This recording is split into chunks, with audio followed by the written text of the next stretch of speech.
Welcome back to the fourth and final episode of our GC podcast. We've been taking a look at the 16 teams that will be competing in the 2022 Global Champions League season. My name is Mark Lewis. I'm alongside Sam Watson from EquiRatings and Frederick De Backer, who you know all too well. And right at the beginning of episode 1, I explained that there was no favoritism whatsoever, that we would be breaking down these teams in alphabetical order. And then it was pointed out to me by Sam and Frederick that in episode 3, we did Paris Panthers, Rome Gladiators, Scandinavian Vikings, and Shanghai Swans. And then somehow I had Prague Lions in episode 4. So anyone that has finished at least the first 2 years of school will realize the mistake that I've made. So I do apologize, not only to Prague Lions, but to everyone listening that I cannot spell or know the alphabet. Prague Lions do indeed technically fall into episode 3, and I messed that up. They are featuring now in episode 4, the fourth and final, as I mentioned. Stockholm Hearts, Saint-Tropez Pirates, Prague Lions, and Falconsville United. Those are our 4 remaining teams, and arguably one of the most exciting groups to come out of this podcast series. And in order to recorrect my alphabet error, maybe I should put Prague Lions at the top of this episode. It's still wrong because they're meant to feature above Scandinavian Vikings and Shanghai Swans. So if you'll allow me to try and redeem myself slightly to make the error less glaring, I'll move Prague Lions up. 4 of the top 5 teams on our forecasting, on the EquiRatings numbers, 4 of the top 5 teams in the league coming here in this episode. So what a show we've got. So could it be that Mark Lewis intentionally manipulated the list to make this final episode? That's exactly what I did. I manipulated it and I made it so that the fourth and final episode would be the most exciting by putting together this wonderful lineup. So that would, if Sam would make a statistic of you, you would go from below average intelligence to super intelligence by doing that. It'll be the first time in my life, which is amazing. So if I may bring Prague Lions up, Sergio Moya, who we know had a wonderful LGCT season last year, winning the Grand Prix in Berlin, going on to do very well in the Super Grand Prix in Prague. Leopold van Asten, Niels Breinseels, the winner in Doha for the LGCT Grand Prix in the first event of last year. Peter Devos comes into the team, big inclusion for them, a lot for him to redeem himself after an indifferent 2021, Anna Kalnarova, and the very exciting Brian Mogre as the under-25 rider. That is the makeup of the Prague Lions for 2022. Frederick, you also were very excited by Brian Mogre coming in, and we've spoken a lot about some of the very talented under-25 riders, so maybe we'll get into Moya and Van Asten and Breinseels and Devos later. Brian Mogre, let's start with him. The excitement around him, the hype around him, the talent, what's available to him. What are your thoughts on Brian Mogre? I think the hype is right and justified. He's extremely funny, by the way, on social media. Do you follow him on Instagram? You should. He's quite there. I don't have an Instagram account, Frederick. I mean, there's only so much time that you can crunch numbers, raise 2 children, and ride horses. But now you make yourself sound like a nerd, which you are not. So you don't have Instagram, no? Really? No. You've got Facebook? Yeah. Okay. Yeah. When was the last time that you visited your Facebook? I do the odd thing on Facebook, just more to keep the sponsors happy. And I used to tweet really proper. I actually should probably delete my Twitter account because it was highly offensive and inappropriate. But that I did read a thing once that said you will never find a more unrecognizable character than your former self on social media when you go back on your various accounts and you realize just how stupid and young and idiotic you were back in your earlier days. But certainly not the case here with the two of you around.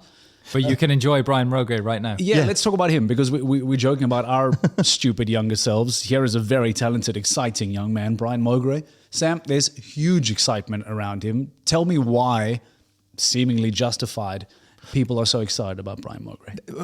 To correct myself before somebody says, "Oh, you said no." Brian Mogre and Balou de Reventon are a super exciting combination. It's fantastic. The strength is the weakness because it's Balou de Reventon and Brian Mogre.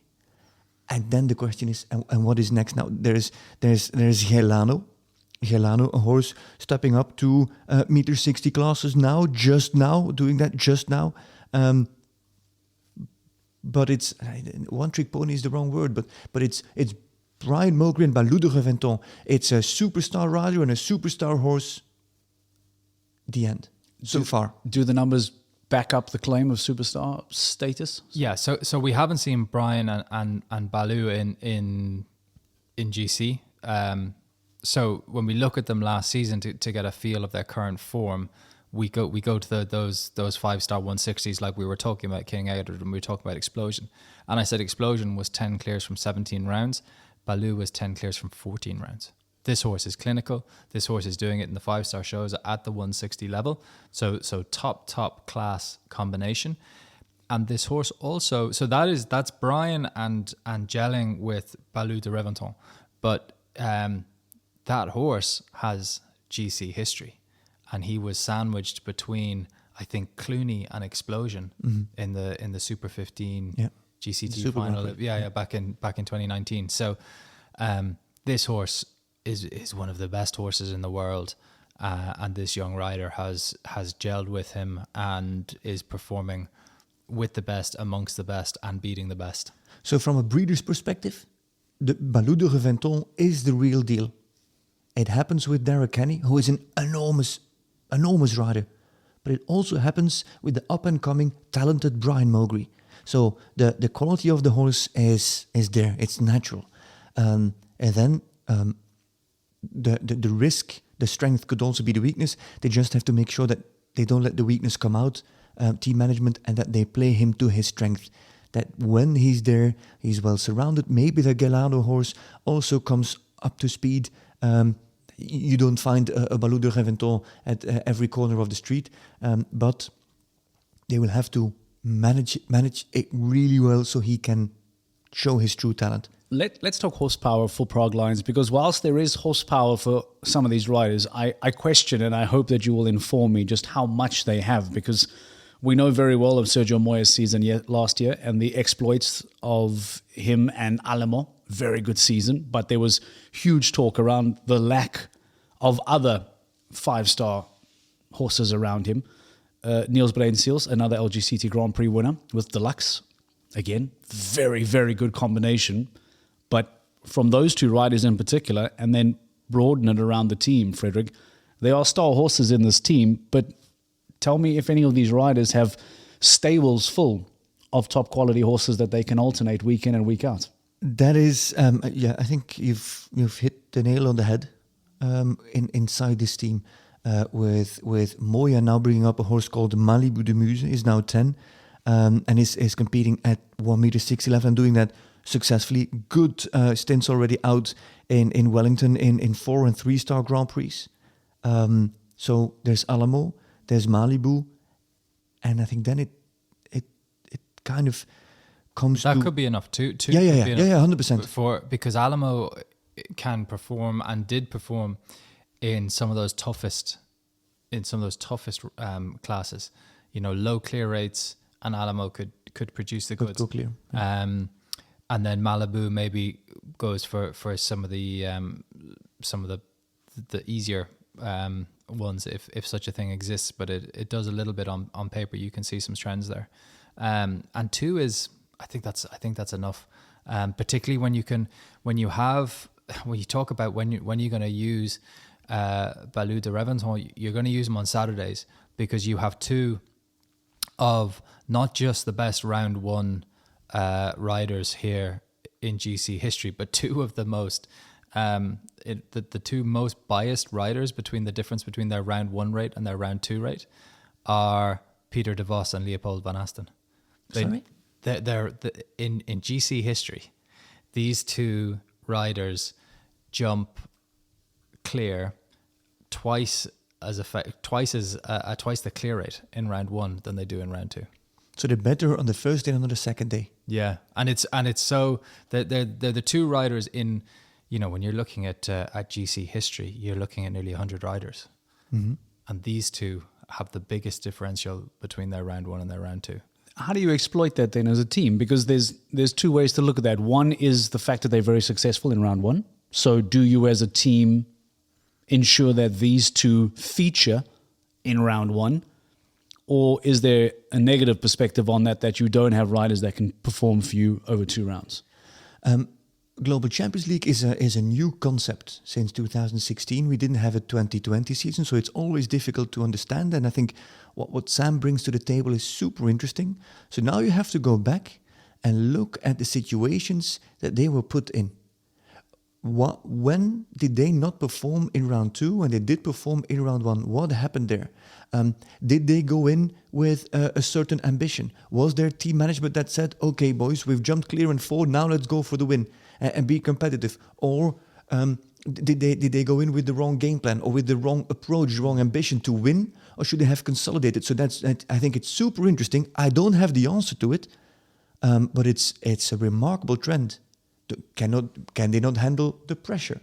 Were they over ambitious, under ambitious? I don't know, but it's just over such big.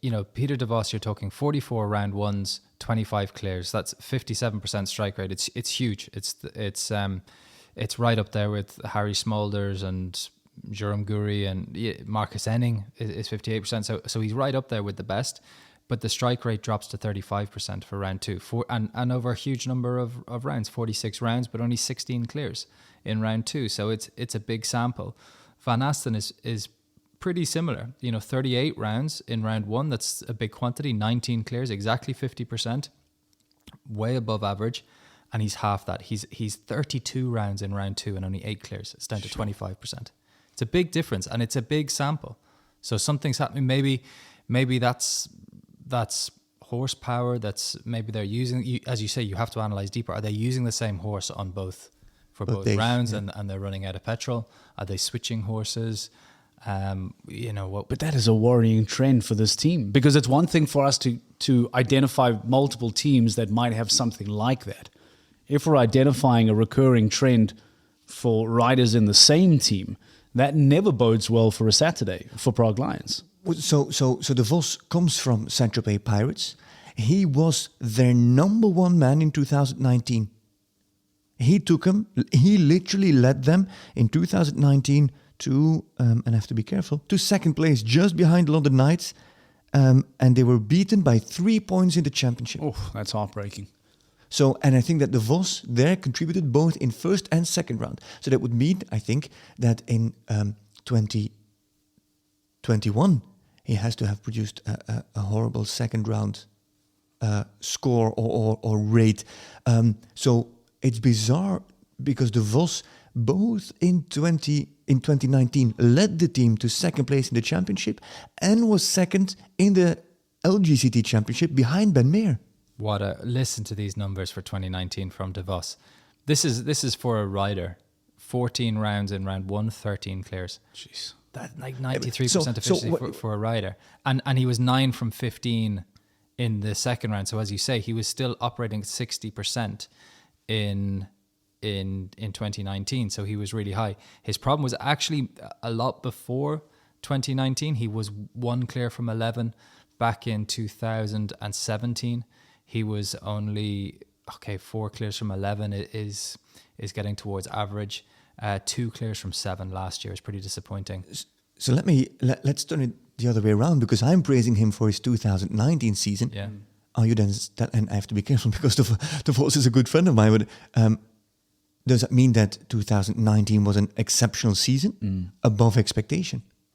It was incredible. I mean, where was the anomaly? Was 2019 the exception, or was 2021 the exception? No, I think it's fair to say, 19 is an exception, but it's so exceptional. Like that would be an exception for Ben Meer for anybody, or Harry Small. That would be an exception for anyone. His worst season is way in the past, 2017. Okay, that was the most disappointing season. Just 3 clears from 22 rounds, and things change. And he has been unlucky last year.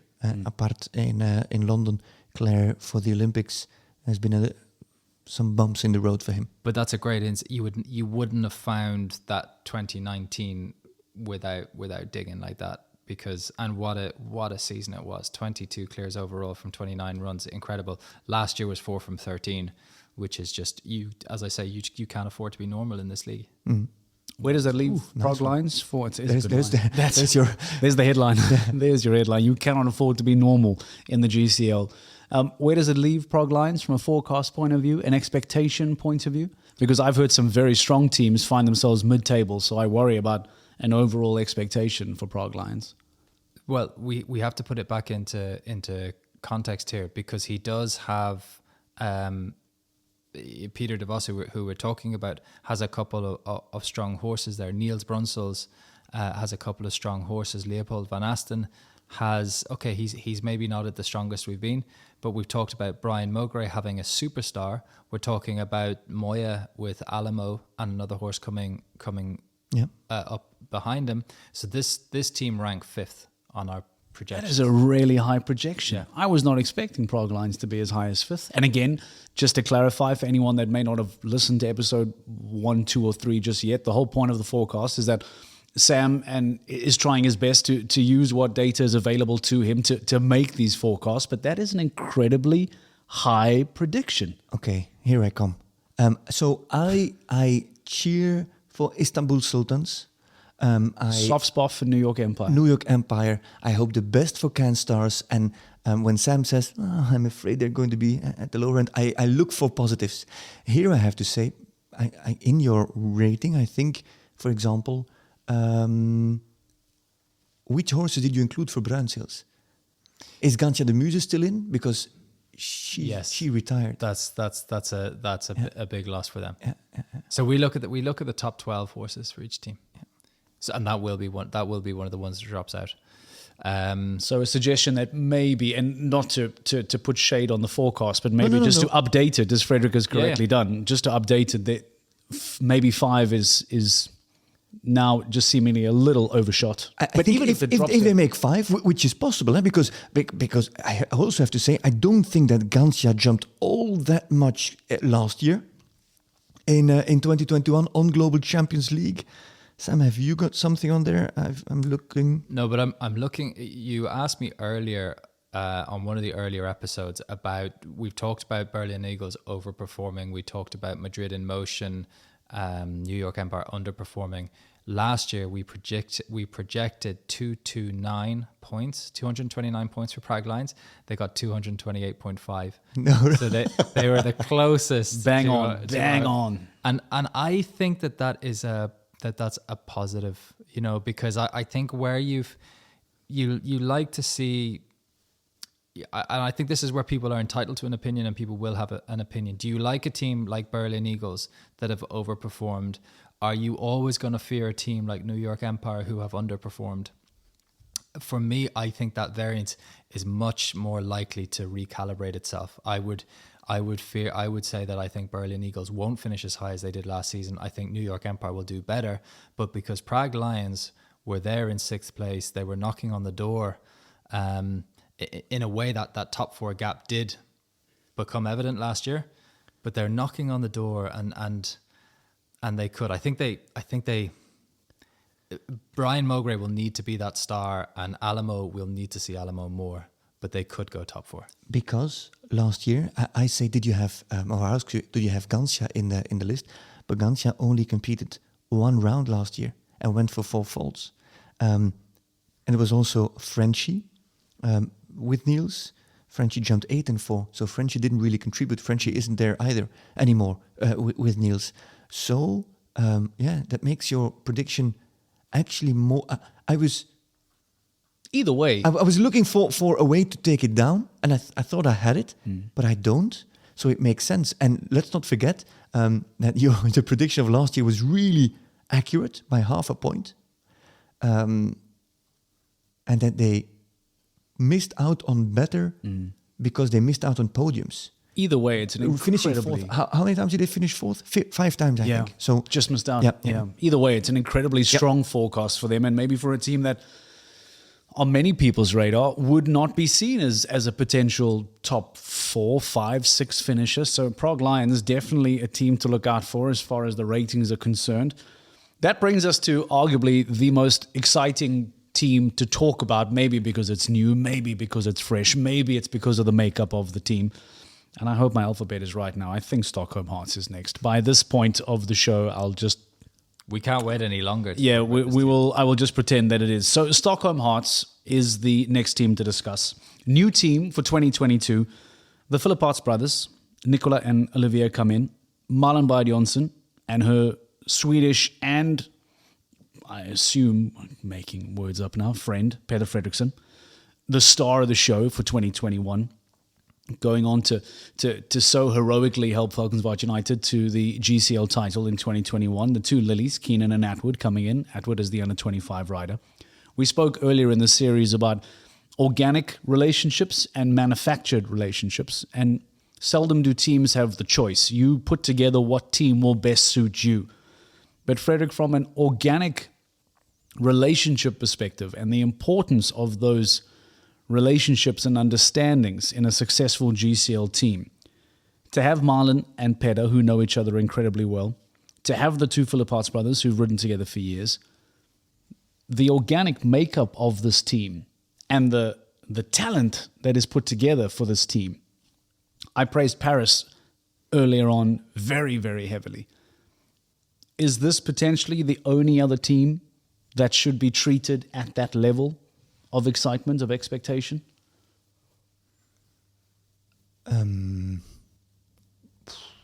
That's a difficult one.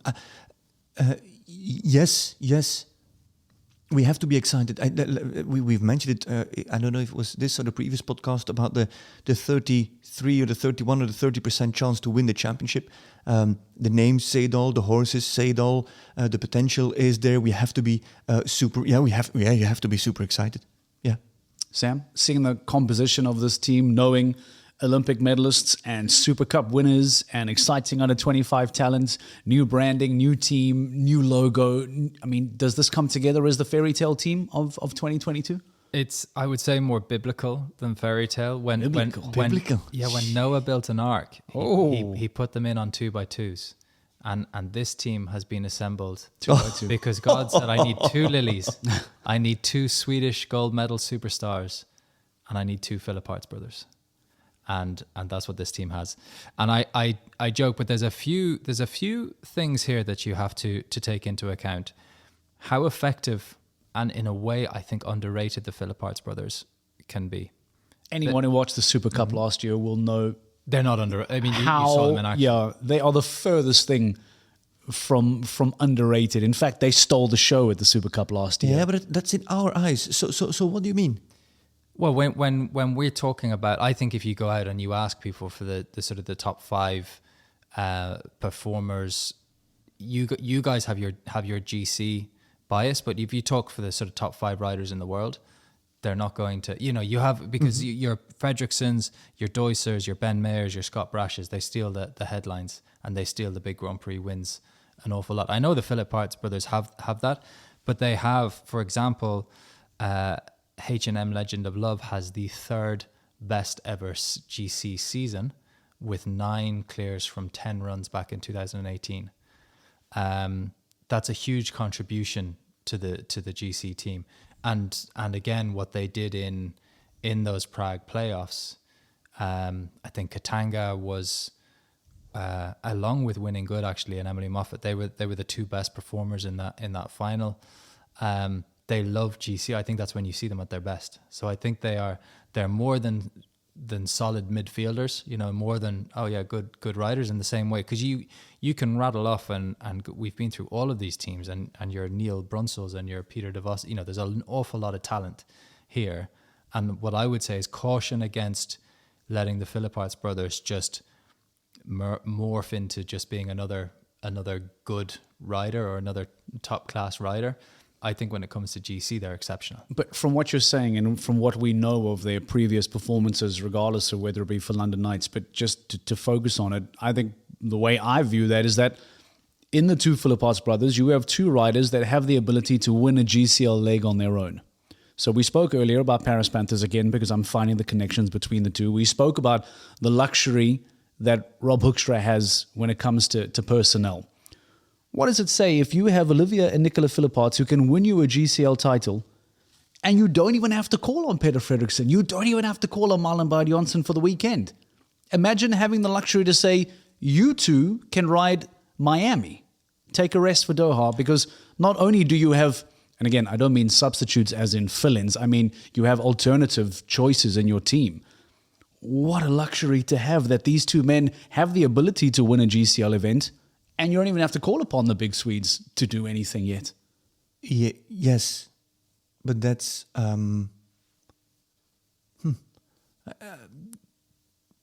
I understand, but are we looking at it because they are brothers and because we put them together, or because they are both Belgian, of course, obviously also brother? No. But what I want to come to is it makes sense, but it's not the basis for long success. I'm looking at it from a depth point of view.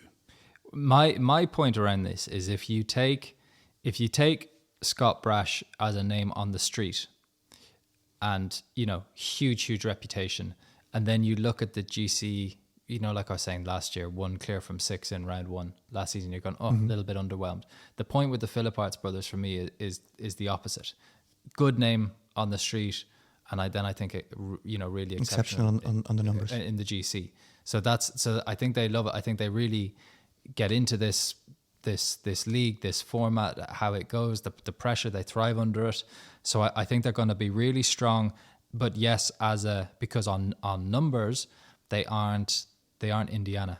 I've given you the third best season in GCL history, which is H&M Legend and Love, 9 clears from 10. I gave you the best, which was Explosion, 14 clears from 15 back in 2019.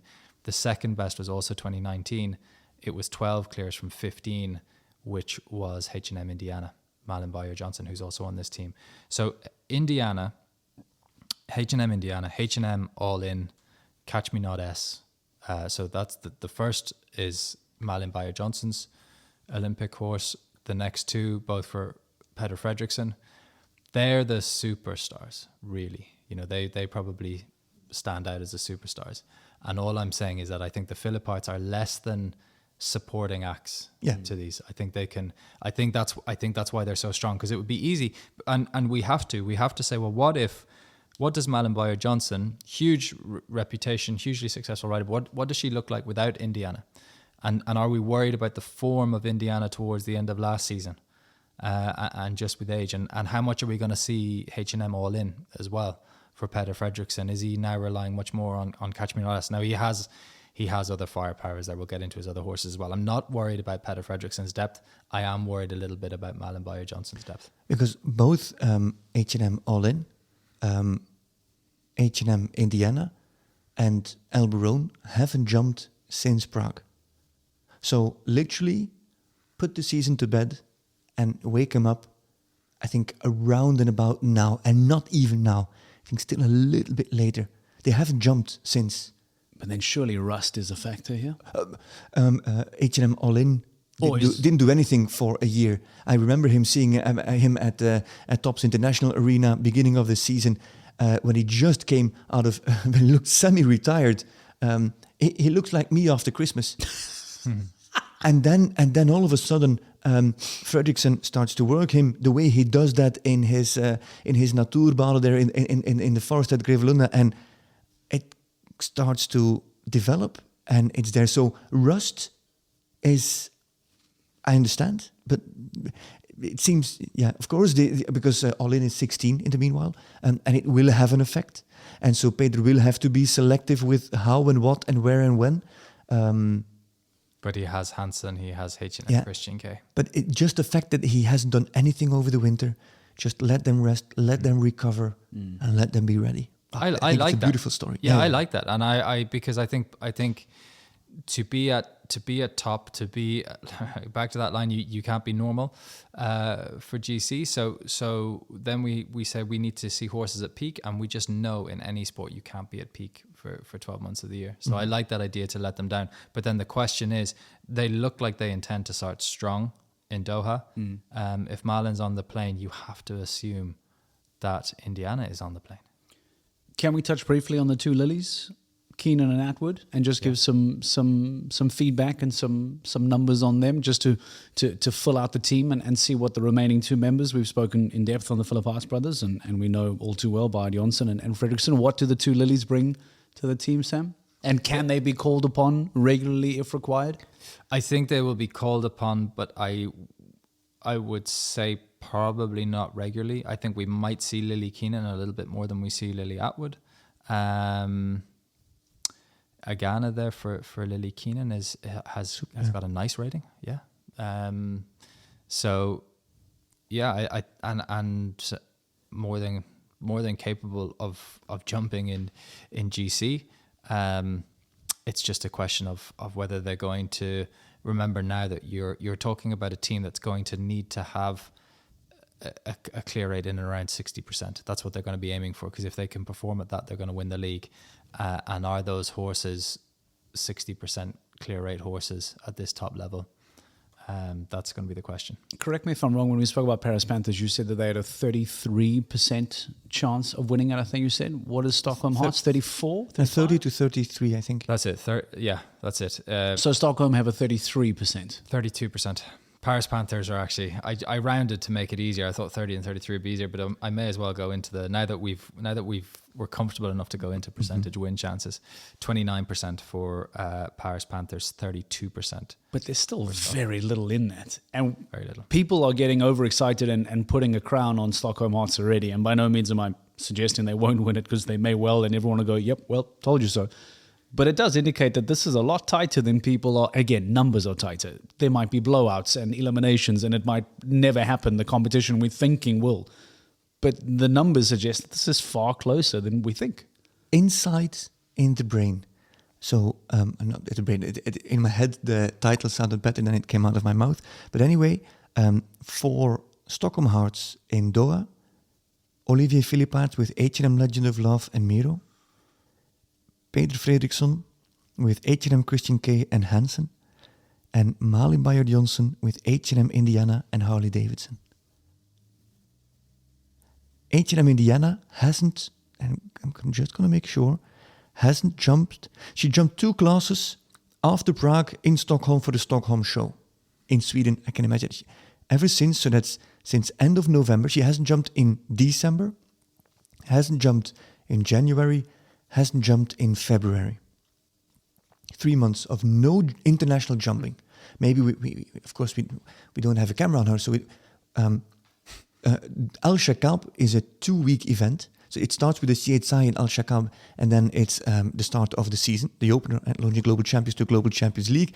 So we also know that H&M Indiana, the more she jumps, the better she jumps. It sounds and risky and beautiful. Intriguing question before we move on to Santa. It sounds like your first girlfriend. Wow. Sorry. Doesn't sound like my first girlfriend at all. Championship winners, yes or no? And again, just a fun thing. I'll never hold you to it. I'll never hold you to it. Are we looking at the championship, the early front runner for championships? So, Sam, you said who had the highest, 29 to 32? Who had it was Stockholm Hearts have our favourites, and I would have to say yes, because my worry with their big rivals this season, Paris Panthers, is that their top riders will have other duties and they don't have the depth like Peter Fredriksson has. I think Peter Fredriksson can hold this team up with one hand, because he is only taking one hand. He's only taking his left hand to Doha, and it's exciting. Christian K and Hansen. H&M Christian K and Hansen, they are 2 top class horses. But it's not Catch Me Not and All In. Exactly, he's got Catch Me Not and All In ready for maybe Miami or somewhere else. But if I think Peter loves this. I think we'll see him, and I think we'll be busy. My brain says no. It's Paris Panthers. Is that because? But when I asked you Paris and I said yes, you shook your head. Yeah. But is that because? It's all right. You can have one. I'll have the other. Is that because I underestimated Philippaert's brothers? Probably. I mean, you look at what Katanga did in for Nicola Philippaerts in Prague last year. You know, absolutely exceptional in the final. The biggest pressure that you can put on a horse. My favorite name in the league, H&M Chili Willy, coming through for him behind as well. But okay, Chili Willy passed away last year. So okay, yeah, so. But okay, he didn't compete. So he didn't compete at all in in the league last year. But okay, yeah, Katanga, Moya is stepping up. He's got guys as well. So there are there are 3. I think what you have to, I think with these top teams, if they will commit Katanga to the 2 rounds, to round 1, round 2. That's the big balance that we see the whole time in GCL as well. Are they going to switch horses? Are they going to switch riders? But we do frequently see the same horse-rider combination do both rounds. It also depends on the performance on the day. If and when there is a problem in round 1 and you come home in 12, then decisions are made. If you're jumping double clear in round 1, then more often than not in round 2, unless there is a very, very strategic decision to change it, things will remain the same. It comes back to having the availability, having the options. If and when you jump a 12 and a 4 and you only have 2 top riders there, that is not the case for Paris. That's not the case for Stockholm. And this is where I feel they do get so far ahead of everyone else. We spoke about the Paris lineup. We look at the Stockholm lineup. And that is a big value dip every week. Of Katanga, for example, or Legend of Love. Those are horses that don't jump 8. They jump clear of 4. And that's why your calculations will be right. Okay, yes, Stockholm Hearts. Let's move it along. Saint-Tropez Pirates. The lineup for 2022, Daniel Deusser, Athena Onassis, Jérôme Garry. Huge coup for them. Massive acquisition. Olivier Robert, who had an outstanding year as far as the LGCT is concerned. 2 Grand Prix victories on 2 different horses. Magog du Magonier, Van Gogh du Magonier, and Vivaldi. Mikey Pender stays on. And Adam Morgan comes in, 225 riders for Saint-Tropez Pirates. Can we go straight to Jérôme Garry? Obviously coming from Monaco Aces last year. They are now defunct. He now jumps over to Saint-Tropez Pirates. Sam, I always felt that he was a really tenacious character, a real dogged fighter of a jumper. Do his numbers suggest that Jérôme Garry is the really strong acquisition that I hope I'm not making a fool of myself now and claiming that he is? He absolutely is. And again, we can look through GC history, but for me, the one recent piece of form that really stands out for this horse and really states his place as a world-class horse, it was actually the top 10 class in Geneva at the end of last year. Kellum Deus was right between Explosion and King Edward. That's the kind of company that this horse can keep himself in. Jérôme will, I think we'll see Kellum Deus used plenty in GC, and I could see him being potentially one of the horses of the season. This is a world class horse. So I listened to your Echo Ratings podcast about the Husky man. Yeah. So the Arras de Us is in France near Nantes, where he was born, or at least where he was co-owned there. That's why he's called the Us. Thank you, because I would never trust my co-host Dermot Byrne to give me anything but strange things. So what a Husky man is something that we can park. Man of Us. We've spoken about underachievers already in this series, and I wonder if Saint-Tropez falls into that title. I remember them winning in Paris. That was Olivier Robert and Danny G. Waldman last year. I remember that very good victory under the Eiffel Tower. But do they fall into the category of talent that doesn't come to the party and maybe get over the line the way they should if you look at the individual availability of talent here? There's a few things to point out, I think, around Saint-Tropez Pirates. It's also a 5-man team. We didn't see Athena Onassis contribute last year, first because of an injury, then because of, I think, uncomfort, not yet comfortable enough to step into the season at the end of the season when it's all rough and tough and high and big when it comes down to the placings and the points in the championship. Daniel Deusser only appeared a handful of times at the end of the season. So that makes it a 4-man team. And to go 4 men throughout a grueling season like the GCL is, and then you are going to be exposed. And then they started horribly in Doha, where Devos was eliminated. Not eliminated, but where Devos had the run out in the combination with Claire, something that turned his season upside down. And I think even, and I have to be careful with what I'm going to say, Danny G. Waldman also barely competed for the team, 5 rounds. She was a mid-season transfer, was she not? Yeah. So nearly no appearances from her. That would make it a 3-man team, where Mikey Pender really had the chance to step up and shine. But so do they that lack is perspective. Do they lack the resources to be super competitive in 2022? No. They have. We talk about Peder Fredriksson holding up Stockholm Hearts with one hand if he has to. Deuser can do the same. Exactly. Deuser. But will he be called upon week in and week out? That's a different story. Will he be called upon? Yes. Will he be available? Yeah. Will he answer? That's a different story. What are Deuser's ambitions? For me, he has two exceptional horses on rating. So the very sort of top 10 in the world type horses with Killer Queen and Tobago Z. And then he's got Jasmine and he's got Callisto Blue. Again, really, really top horses. So, and he has other horses coming through as well, which again would look strong on many of the average team in the league. So Deuser has the firepower to campaign GCL week in, week out. If that's his choice, he does. He's got the ammunition in his stable. Jerome Guri brings good firepower as well. I think Jerome Guri would be the star man on over half of the teams in the league for sure. Mm-hmm. Probably 2/3 of the team. I think he'd be the star. Mikey Pender and Olivier Robert are going to determine whether Saint-Tropez Pirates finish in the top 4 this season or not. And we know, you can say that Pender and Robert are going to commit. There is no doubt. I think Guéry is also ready to go a very long way. I think the same of Adam Morgan. The question is, he has never been exposed at this level. Neither have his horses. So for him, that's going to be a massive, massive test. They can't rely on him. Then there's Athena Onassis with 2 or 3 horses, but she hasn't shown there is already a lack of competitiveness. Let's hope that there is confidence, because she can jump clears with 3 time faults.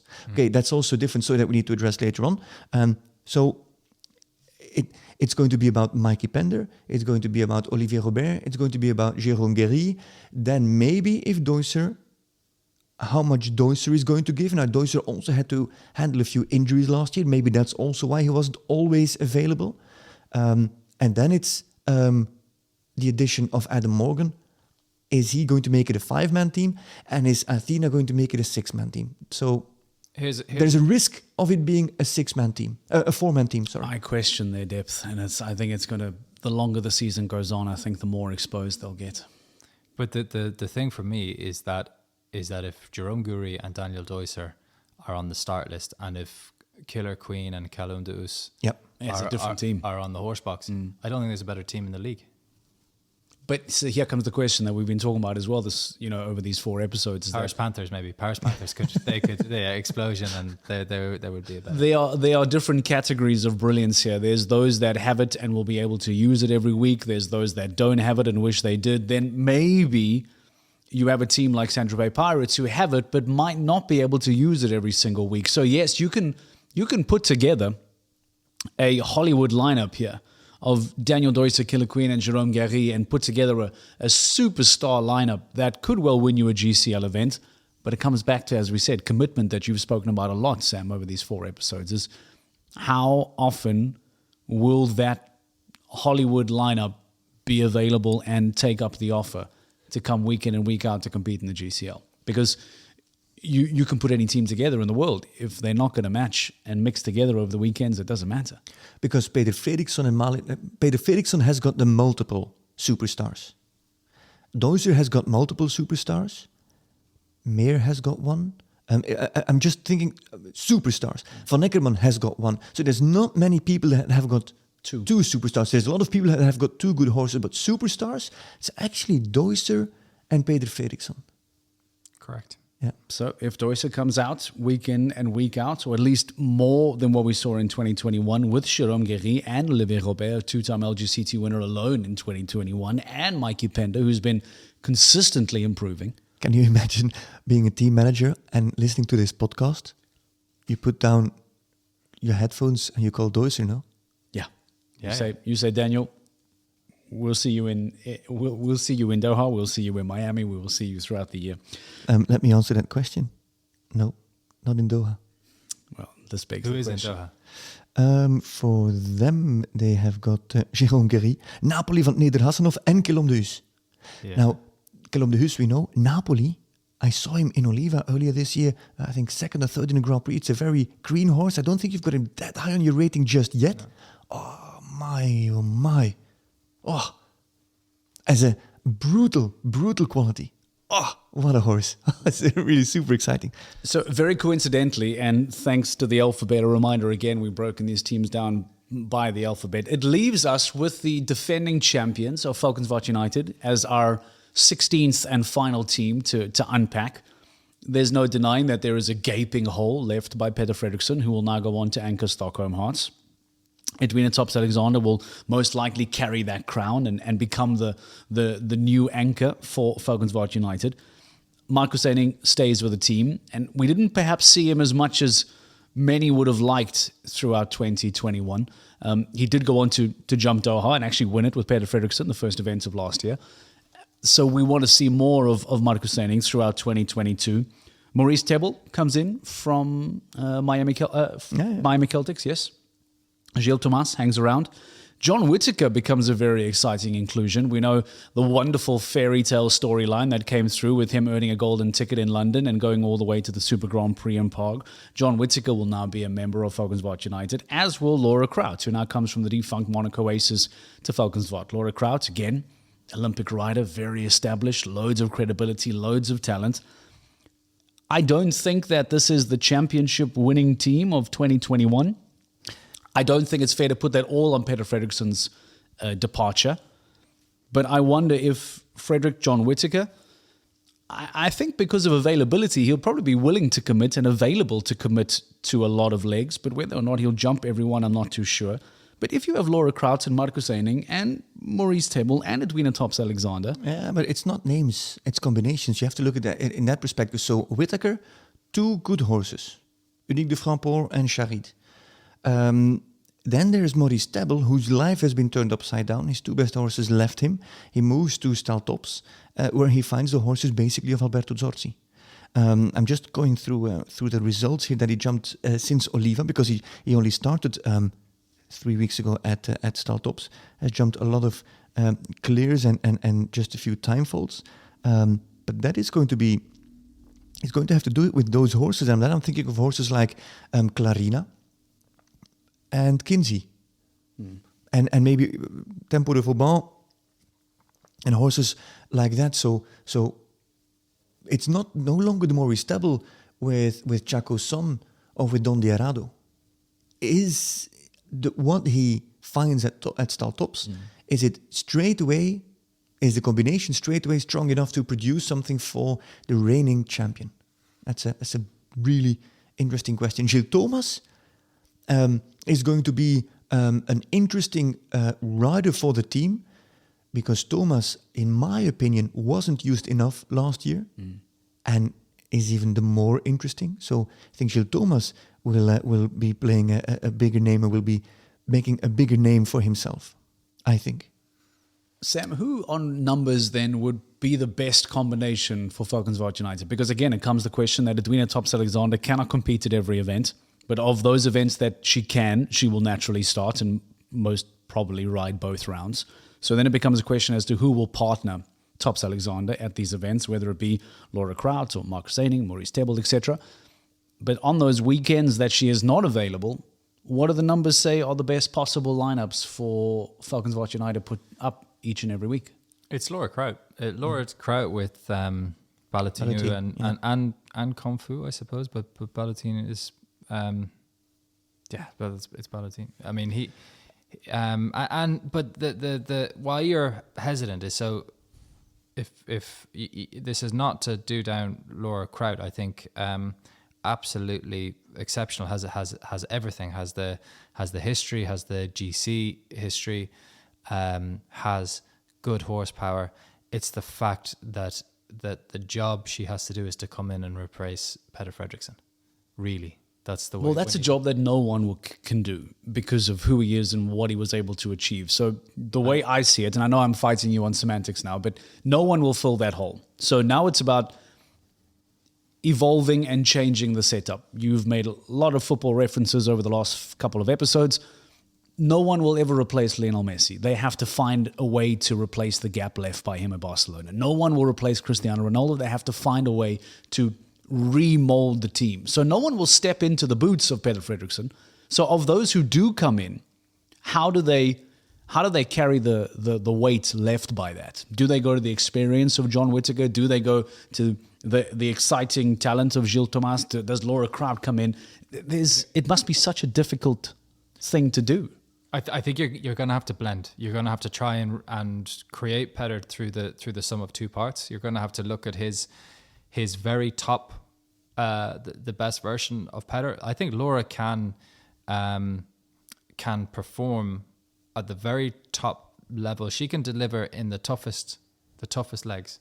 So I think she comes in as the big person for the big day, and then where Petter had a third and fourth string horse. That's where I think you're going to have to call on.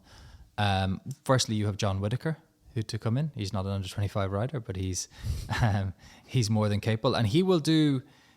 He will be exactly what you need. The numbers man. It'll be nothing. It'll just be this is where you need you go and do what you do. Jump clear rounds. Gilles Thomas is going to be going the right way. If I tell you in terms of stepping into people's shoes, the person who actually has to do that more. Kind of figuratively is, as you mentioned, Frederick, Maurice Tebel. Alberto Zorzi last year, 10 rounds, 7 clears. He was on that incredible run. Remember, we spoke about it extensively on the lives. He was 6 for 6 at one stage. He was 6 for 6 clears. So really clinical, not a huge number, but really clinical. And so Maurice has to take over those horses and try and perform to that level with that efficiency, which is again a tall order. So I think I'm not saying he's not capable, but I'm saying that's a lot of pressure to do in a short space of time. So I think for that reason, for the reason that they lost Petter, and also last year we had them. They were our top rated team. I was just going to ask you for another comparative lineup. Yeah. Can you give me 21 versus 22?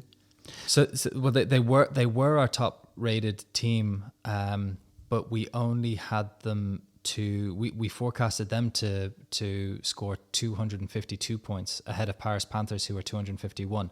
They absolutely smashed that. They smashed it. So they that is a yes with a team like Falconsville with the history, and they're going to commit to the league.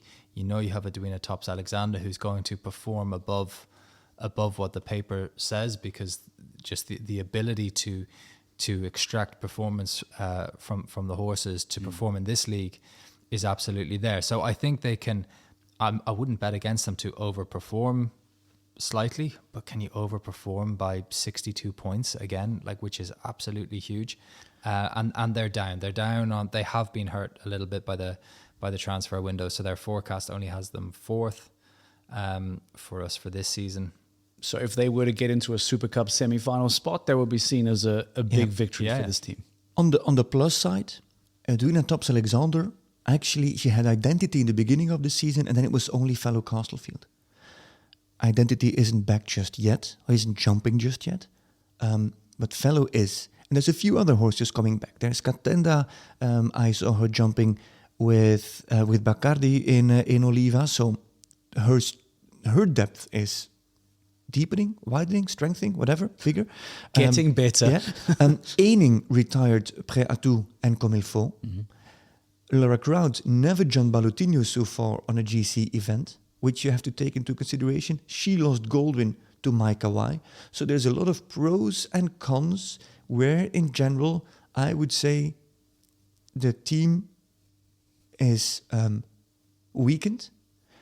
We can look at it from a few positive angles with Kraut and Balotino, and Eining still being Eining, but Eining, it's Comme il faut that goes away, and it's Prêt à tout that goes away. 2 clear round machines, without a doubt. So it's more than just Peter Fredriksson. It's also Eining, whose string of horses is weakened, and that is what worries me, because John Whitaker, he is going to produce clears and fours, and so will Gilles Thomas and Laura Kraut with Kung Fu, just the same. I mean, no doubt about it. But I don't know if we'll see Balutinu in Global Champions, and then it's just Kung Fu. So you hear what I'm saying? Are we confident then that a top 4 finish, a spot in a GCL Super Cup semi-final would be seen as a major victory for them going into this new season? Yeah, I think so. They're the ones that I would oppose. You're only with what the numbers are saying to you. You're only being guided, and maybe this is the danger. Maybe I'm falling into the trap again because maybe it's New York Empire don't perform to their level that they should again, and Falconsville overperform because they absolutely love this league again. So maybe I'm being foolish, but for me, I would actually go the other way. I think that we could see a team like New York or Prague Lions getting into the top 4 this time, and I think it's Falconsville that are the vulnerable ones. Because I imagine anybody who signs for Falconsville United will know what the priorities of the team are. I don't think that I hope you come and ride for us, and then and we'll all give the you best. the space. Yeah. No. You can come and compete, but we expect A, B, and C. That's how management works, I think. So that's the only thing that, if we talk about commitment, maybe there is a surprise in Balutinu. You understand what I mean? That just might be that we'll see an even stronger lower crowd. Yeah. And that will be to their benefit. Yeah. And if they aren't able to challenge for the title, as we said, getting into a Super Cup semi-final will be a wonderful achievement. There are a couple things we still want to chat about outside of the teams, because essentially that wraps up all 16 teams over these 4 episodes of the GC podcast. But maybe to close, Sam, if you can remind us, we said Stockholm first, Paris second. Just remind me then, according to the numbers, who the forecasted top 3 teams for the season would be based on numbers? We really rate the presence of Daniel Deusser. We expect him to contribute alongside there with Jerome Guri, Olivier Robert, Mikey Pender. Saint-Tropez Pirates are third. Okay. There is a 10-point gap between them and the top 2. A little bit more of a gap then to Falconsville, Prague Lions, New York Empire, then Shanghai Swans. That could be the team that we have that we have too low. All right, awesome. Well, let the games begin. I like that. Officially a wrap of our 16 competitors that will be competing in the 2022 GCL season. And according to Sam Watson from EquiRatings, he's given us not just the top 3, but top 8 already as to how that shapes up and how close to the ratings will they find themselves, over and underperforming. We will have the joy of dissecting that later on in the year. 2 things quickly before we say goodbye. One, firstly, Frederick, I believe that there has been a very significant adaptation to a rule that has been made ahead of the 2022 season with regards to time faults. So maybe just clarify for us what time faults looked like in 2021 and how and why it will be such a big difference, because we are entering a brand new era of time faults this year, correct? Yeah, and it will have, in no other branch than in GCL, will have such a big effect. It will have the biggest effect in Global Champions League. So in the past, time allowed was 80 seconds, for example. And if you scored 80.01 or 81 or 82 or 84 even, 84.00, you had 1 time fault. 84.01 was a second time fault. 85 was also still a second time fault. 86 was a second time fault. So to clarify, you had a really big gap that would only cost you a single penalty. It's a time fault per 4 seconds. Which is huge. Yeah, it's comfortable because the impact of being half a second outside the time allowed was the same as being 3.5 seconds outside the time allowed. Now, it's a time fault per second. Oof. So everything from time allowed 80 seconds, 81.01 till 80.01 till 81 is 1 time fault. 81.01 is a second time fault. So now there's a second per second, point per point. And that can be a real big impact, because you're not just riding for if you're clear and you take the time fault on the chin if you have to, that happens.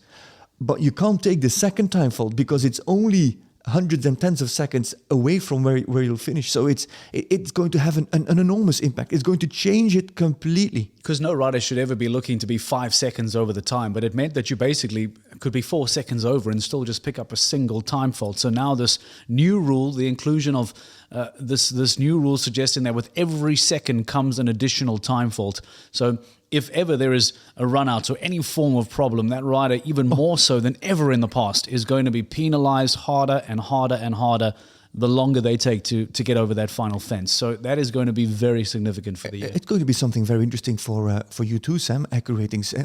The difference between jumping faults and time faults and that impact on statistics as well. Which rider is vulnerable and which horse is vulnerable for time faults? In which class? Which venue is vulnerable for time faults? Which course designer is vulnerable for time faults? There is so much new stuff, impact, ingredients coming into this 2022 season that it's going to be a big impact. A run out, before you had a run out, and if you jumped clear, you came home with 4 + 1, 4 + 2. Now that's going to be 4 + 4, 4 + 5 before you know it. So that's completely going to change the game. And you're right. Looking at the riders that were already getting multiple time faults. Yeah. So if in the old system you were getting 2 or 3 time faults, and as you mentioned, Athena Onassis did that 3 times. So that is or has done it 3 times in the GCL history side of things. That's hugely expensive now. What was 2 time faults is now 5, 6, or 7. No. Oh yeah. And as you said, then all of a sudden a round of 6 turns into a round of 10, 11, depending on when you were able to come home. So it will certainly affect scores drastically. So something to look out for the GCL 2022 season. The new rule implemented around time faults, that now per second there will be a penalty that will come through. Before we go, Al Shakab, Doha, first event of the year, just around the corner. Vaccinated, boosted, tested, ready, hazmat suits ready to go. Not that far. Visa checked, double checked. Passport checked, double checked. So tickets. You will be on the plane. Let's go. You are ready to go. I'll ask Sam just how Al Shakab generally plays in comparison, but from a personal point of view, Frederick, first event of the year. It was the first event of last year. How you feel Al Shakab plays? How it rates there with the riders? How it rates for you personally? Where does Al Shakab, where does Doha sit? Al Shakab is bizarre because it's the first leg of the season. Ask any rider that has jumped a Grand Prix in Al Shakab, and they say it's one of the biggest of the season in terms of height. Is that tough to open? Such a big arena. Yeah. So you have to come there in flying form. Is that a word? Flying form? Yeah, absolutely. Great form. Straight away my mind goes to H&M Indiana, who hasn't jumped since. So you have to. It's big because it's such a big arena. If you come from jumping indoors, now we haven't had many indoors because of COVID and Corona. But if you come from an indoor mentality and you go to Al Shakab, you get slapped in the face with a wet towel because it's huge and it's big and you have to canter, and it's different riding than what you're used to in indoors here in Europe or wherever you're flying from. Okay, challenging, Sam, is the claim from Frederick. Do the numbers suggest that the Al Shakab, when riders go to Doha, how do the numbers compare to the rest of the season? Where does it sit? It has that reputation.